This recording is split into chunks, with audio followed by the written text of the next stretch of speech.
All right, Jared, back at practice this week. How have you been feeling? Man, first and foremost, I'm thankful. Just being able to get back out there on the field with the guys, running around, yelling, screaming, you know what I'm saying, doing what we love to do. I mean, great feeling.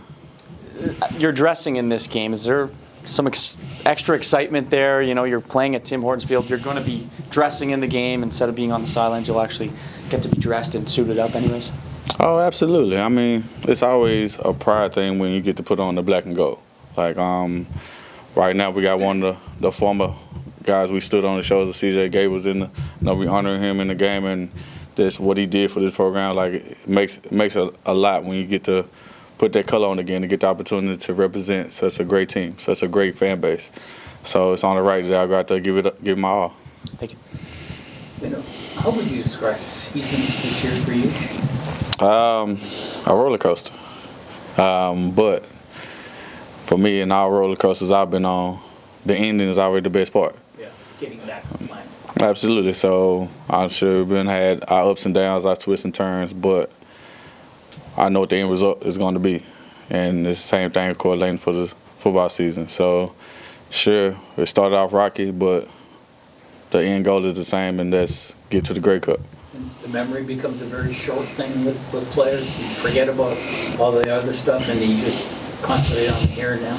Absolutely, you have to. I mean, it's this game is a short-lived game, so you have to focus on being in the moment and not dwelling on past and stuff that didn't go your way. Like, at the end of the day, you got to make the most of the opportunity when you have out there, regardless of wherever you are. So when it's being said, when you're here, make it the most, make it count, because what you're going to remember is the stuff of what you did and who you did it with, and the group of guys that we have in this organization wouldn't want to do it with nobody else.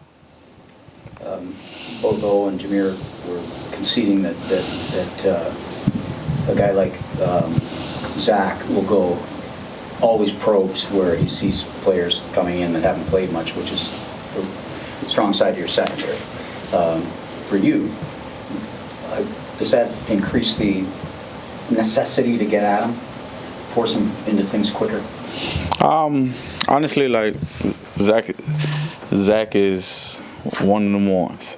He's a gamer. He's a guy, rain, sleet, and snow. You can always count on him to go out there to make the right decision and put his team in the best position possible. So, I mean, if he sees something, he's going to find the ways to attack it. So it's just on us to, as a collective group, to keep him off task, keep him in a play caller, just keep him off beat so they can't really get the beat and try to pinpoint and dial us up. So we just keep the top on the Maybach and just keep rolling. Top two teams in the league you play back-to-back here. Is there anything to that, or I realize you're going to say one game at a time, whoever it is.